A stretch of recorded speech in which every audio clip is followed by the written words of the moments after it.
Olá, tudo bem? Vamos a mais um Questão de Saúde. O programa de hoje vai falar sobre deficiência múltipla. Você já ouviu falar sobre isso? Para trazer informações sobre este assunto, nós vamos conversar com a doutora Daniela, que vai explicar o que significa esta deficiência múltipla.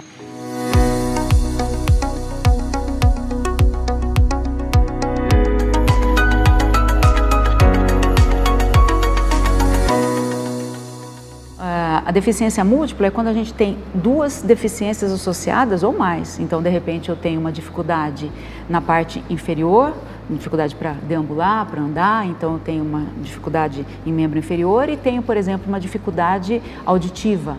Eu tenho uma dificuldade visual associada a uma dificuldade auditiva. Então, é sempre duas deficiências ou mais associadas. Então, normalmente são lesões que podem acontecer, né, antes do nascimento, né, perinatais, pós-natal, né? Ou seja, durante o nascimento, antes do nascimento, alguma malformação, né? Alguma dificuldade, alguns acidentes, alguns AVCs, algumas intoxicações, essas complicações todas que a gente pode ter no dia a dia, podendo levar a sequelas, né?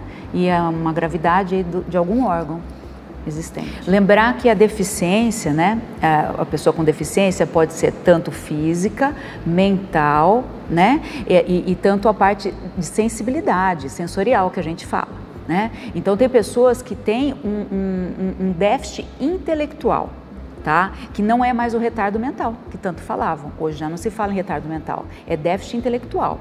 Mesmo as pessoas com dificuldade intelectual, elas têm capacidade de aprender, de aprendizado, mesmo que tenham os seus limites, mas elas têm a possibilidade de aprender. Lembrar que não tem cura, né? Não existe cura, mas existe o quê?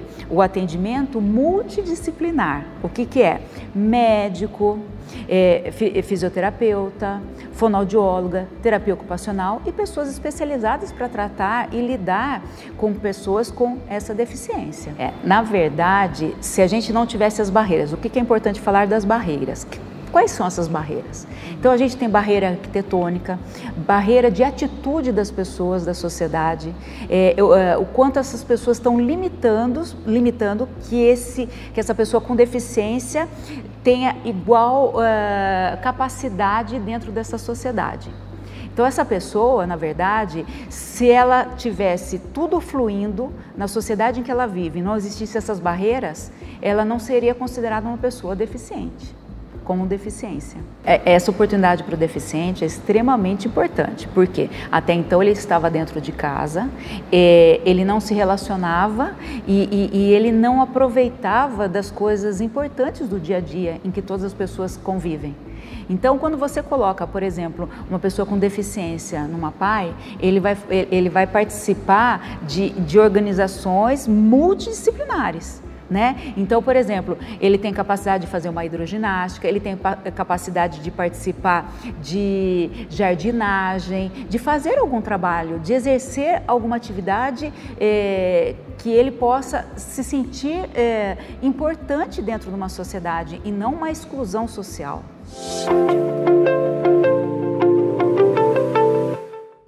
A Vera Lúcia Bernardo, do bairro do Estádio, pergunta: doutora, uma pessoa que é surda e não aprendeu a falar pode ser considerada com deficiência múltipla? Então, uma pessoa com deficiência auditiva, ela não fala porque ela não escutou, ela não aprendeu a falar, mas ela não é considerada uma pessoa com dificuldade múltipla, tá? Porque ela vai ter a habilidade da fala. Então, quando é considerada uma pessoa com dificuldade múltipla, é quando ela tem a lesão de um órgão, né? De 2 órgãos ou mais. O Vitor Andrade, do Nocob, pergunta: doutora, meu pai tem Parkinson e acabou desenvolvendo cegueira. Ele é considerado deficiente múltiplo? Sim, ele é um deficiente múltiplo, né? Porque ele tem a cegueira e ele tem a dificuldade de movimentação, a limitação da movimentação. Então, ele vai ser considerado um deficiente múltiplo. A Carolina Souza, da Vila Martins, pergunta: oi, doutora, meu sobrinho foi diagnosticado com autismo, mas ele tem algumas dificuldades motoras. Será que ele tem deficiência múltipla? Então, assim, o autismo é uma deficiência, então o paciente com deficiência, né, o TEA, né, o transtorno, né, do espectro autista, completamente diferente de alguma coisa que aconteceu durante o nascimento. Então, uma criança pode ter tido o quê? Uma paralisia cerebral, alguma coisa que levou a essa dificuldade motora e também ter um autismo, né? Ou algum acidente que teve, ou uma hipóxia, ou seja, uma dificuldade circulatória cerebral que tenha levado a essa dificuldade em metade do corpo, em déficit motor, e cursar também com alguma outra deficiência associada, né? Mas daí sim, quando 2 ou mais, múltipla.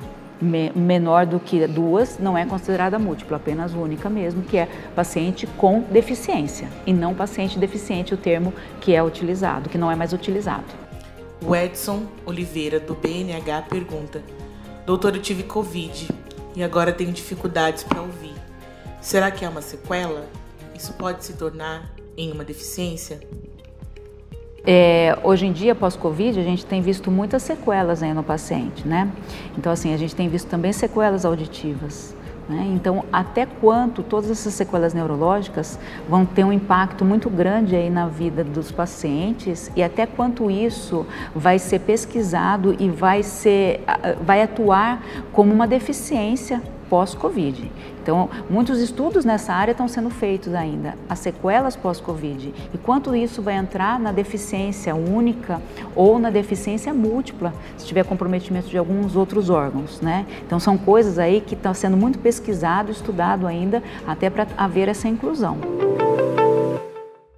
É importantíssimo uma criança, né, um recém-nascido, fazer os acompanhamentos ambulatoriais, né? Então, toda criança que nasce, ela vai passar por todos os procedimentos, vai dar continuidade ambulatorial para que seja visto por um pediatra, medir perímetro cefálico, ver o desenvolvimento neuropsicomotor, ver se existe alguma dificuldade que ela vem apresentando, firmar o pescocinho, movimentar membros, ou alguma deficiência que vem apresentando, para que isso seja feito um diagnóstico precoce, para que essa criança seja estimulada o suficiente para a gente trazer um benefício. Ou seja, quanto mais estimulado, então, cura não existe, mas existe uma evolução de tratamento para uma readaptação mais rápida, né? Então, se você consegue detectar que uma criança está com dificuldade auditiva ou visual ou motora, e você já consegue indicar para profissionais que trabalham nessa área, que vão se dedicar a essa criança, a gente vai ter um resultado muito melhor e uma inclusão muito mais,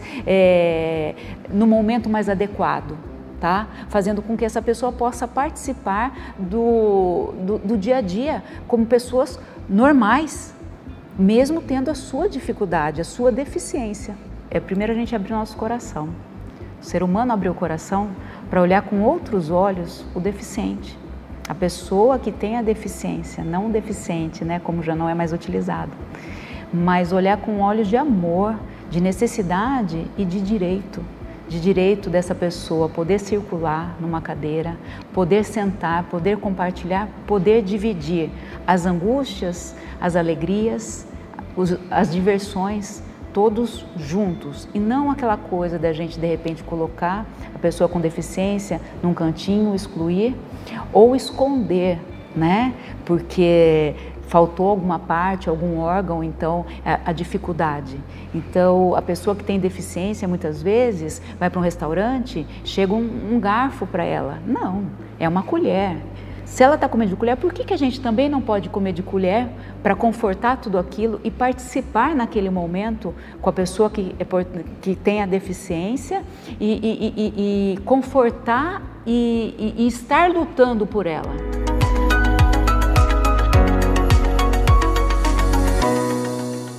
Agora você já sabe o que é deficiência múltipla e o que caracteriza essa deficiência. Que tal compartilhar com os amigos, com a família? E olha só, nos siga nas redes sociais e curta também a nossa página e deixe o seu like neste vídeo. Nos encontramos no próximo Questão de Saúde. Até lá!